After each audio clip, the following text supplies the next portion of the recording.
Hello students, welcome to my channel. तो जैसा कि आप बीए सेकेंड सेमेस्टर में आ चुके हैं और आप लोगों का मिड टर्म जो एग्ज़ाम है वो शुरू होने वाला है सभी विश्वविद्यालयों में।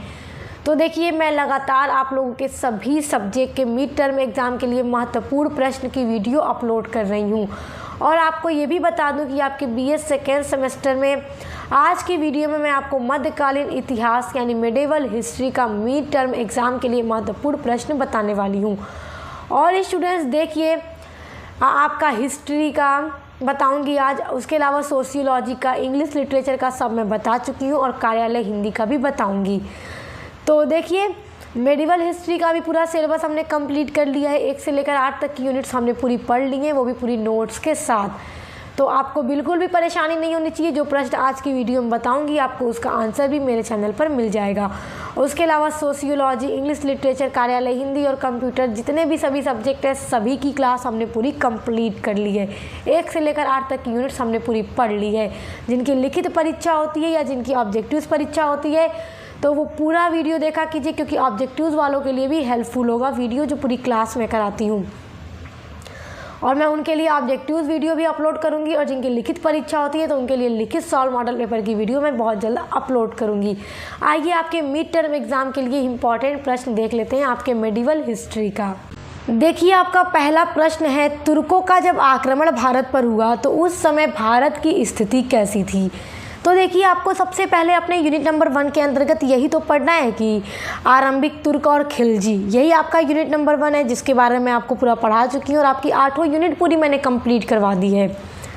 तो देखिए, ये प्रश्न आपसे ज़रूर पूछेगा कि जब तुर्कों का आक्रमण हुआ तो भारत की उस समय क्या स्थिति थी। तो देखिए, भारत पर आक्रमण करने वाला जो पहला तुर्क था वो कौन था? सुबुक्तगीन था। यानी कि भारत पर आक्रमण करने वाला प्रथम तुर्की मुसलमान जो था वो सुबुक्तगीन था। और देखिए, आपको ये भी बता दूं कि महमूद गजनवी जो था वो भी तुर्की शासक था, जिसने भारत के अधिकांश हिस्सों पर आक्रमण किया था। जहाँ पर राजपूतों का प्रभुत्व था वहाँ पर महमूद गजनवी भी ने कई बार आक्रमण किया था। लेकिन देखिए, वो भारत पर शासन नहीं करना चाहता था।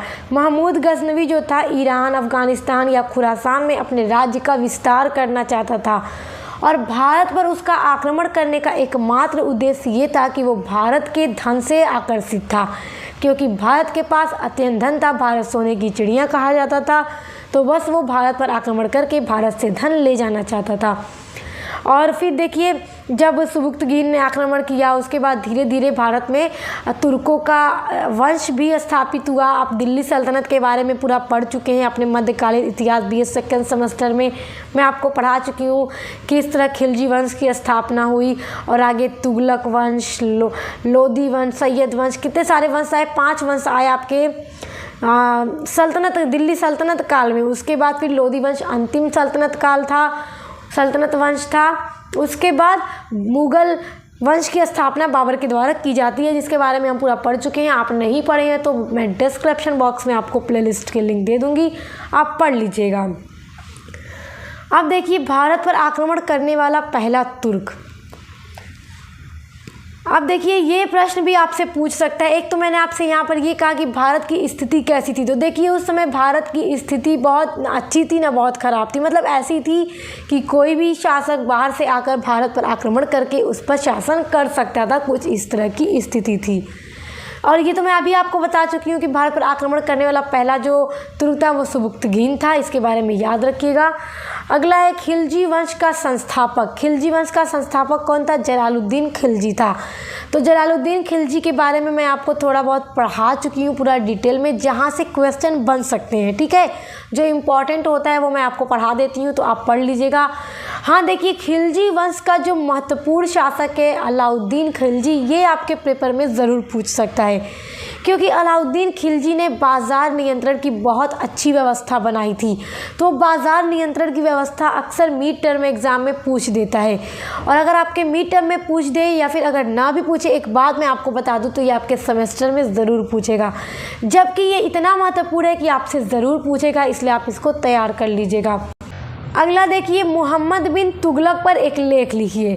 देखिए, मोहम्मद बिन तुगलक तुगलक वंश का शासक था और आपको बता दूं कि दिल्ली सल्तनत में भी दिल्ली सल्तनत काल का ही तुगलक वंश एक वंश था, और तुगलक वंश का जो शासक मोहम्मद बिन तुगलक था, ये दिल्ली सल्तनत का सबसे योग्य और विद्वान शासक था। ये बहुत ज़्यादा पढ़ा लिखा था।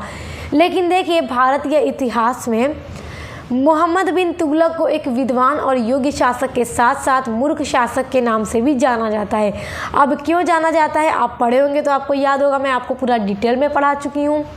जिन लोगों ने पढ़ा है उन्हें तो पता होगा, वो पूरा एकदम डिटेल में लेख लिख कर रख देंगे एग्ज़ाम में पूछेगा तो, और जिनको नहीं पता होगा वो नहीं लिख पाएगा। देखिए, ये योग्य इतना था, इतना विद्वान था कि ये दूर तक का सोचता था, तो दूरदर्शी था। मतलब आगे इस तरह का हो सकता है, इसलिए मुझे ऐसा का ऐसा करना चाहिए। तो दूर का सोचने के चक्कर में आगे जो सामने होता था चीज़ें, वो भी बिगड़ जाती थी।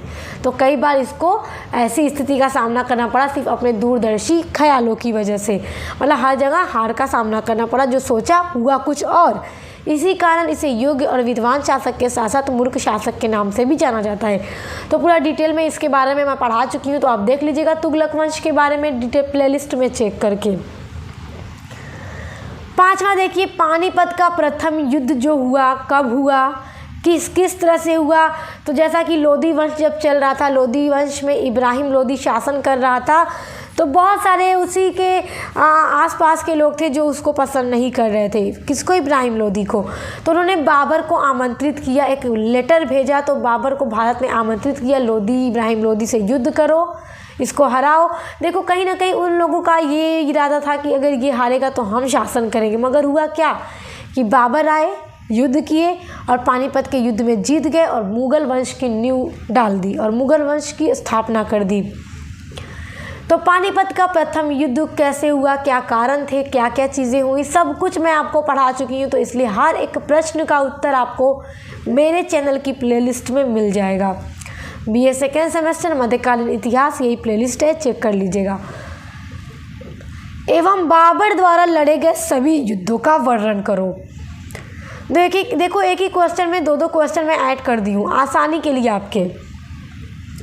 बाबर ने कौन कौन सा युद्ध लड़ा? पानीपत का युद्ध लड़ा, खानवा का युद्ध लड़ा, चंदेरी का युद्ध लड़ा। ये सारे युद्ध बाबर ने लड़े, तो आप उनको याद रखिएगा। और देखिए, बाबर ने 4 युद्ध लगभग लड़े थे भारत में आने के बाद, और एक भी युद्ध में वो हारे नहीं थे, हर एक युद्ध को वो जीते थे, तो याद रखिएगा। हाँ, एक घाघरा का भी युद्ध था जो बाबर ने लड़ा था और बाबर उसमें भी जीते थे। देखिए, पानीपत का युद्ध, खानवा का युद्ध, चंदेरी का युद्ध और घाघरा का युद्ध। तो इस तरह आप इसको याद रख सकते हैं। बाबर आया, पानी पिया, यानी पानीपत का।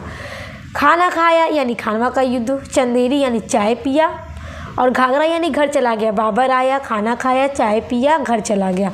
इस तरह से आप इनके युद्धों को याद रख सकते हैं। और इन सभी युद्धों में बाबर ने हार नहीं की, मतलब हारे नहीं, जीते थे। अगला महत्वपूर्ण प्रश्न है अकबर की मनसबदारी व्यवस्था। अकबर की मनसबदारी व्यवस्था महत्वपूर्ण प्रश्न है, ये आपका ज़रूर पूछेगा और पूरा डिटेल में मैं करवा चुकी हूँ। अगला देखिए, शाहजहाँ के पुत्रों में उत्तराधिकारी के लिए जो युद्ध हुए थे उनका वर्णन करो। तो ये भी पूरा मैं डिटेल में करवा चुकी हूँ स्टूडेंट्स। देखिए, आपको हर चीज़ मिल रही है पूरी पढ़ने के लिए, बस आपको अच्छे से पढ़ना है, जाके एग्ज़ाम दे देना है, ठीक है। तो जल्दी से प्लेलिस्ट को चेक कीजिए और पढ़ना शुरू कीजिए। शाहजहाँ के पुत्रों में जब भी उत्तराधिकारी का युद्ध हुआ तो कई सारे युद्ध हुए, सब मैं बता चुकी हूँ, कब हुआ है बता चुकी हूँ। मगर जीता कौन? औरंगज़ेब, और औरंगज़ेब शासन बनते हैं। देखिए, 8वां प्रश्न है मुग़ल काल में जो चित्रकला और वास्तुकला का विकास हुआ, ये तो ज़रूर पूछेगा, लिख कर रख लीजिए, एकदम ज़रूर पूछेगा। और मैं मुग़ल काल में जो चित्रकला वास्तुकला का विकास हुआ आप उसको याद रखिएगा, क्योंकि आप देखेंगे मुग़ल काल में कितनी तरह की इमारतों को बनाया गया। आप दिल्ली चले जाएं, आगरा चले जाएं तो आपको मुग़लों के द्वारा ही बनाई गई इमारतें देखने को मिलती हैं। तो आप देख सकते हैं किस तरह चित्रकला और वास्तुकला का विकास हुआ था। तो ये 8 महत्वपूर्ण प्रश्न है जो आपके मिड टर्म के लिए मोस्ट इंपॉर्टेंट है। आप इनको तैयार कर लीजिए और इन सभी के आंसर के लिए जल्दी से चलिए, डिस्क्रिप्शन बॉक्स में लिंक दी हूँ, उस पर विजिट कीजिए और सभी को पढ़ना शुरू कर दीजिए। Best of luck. अब मिलते हैं नेक्स्ट वीडियो के साथ।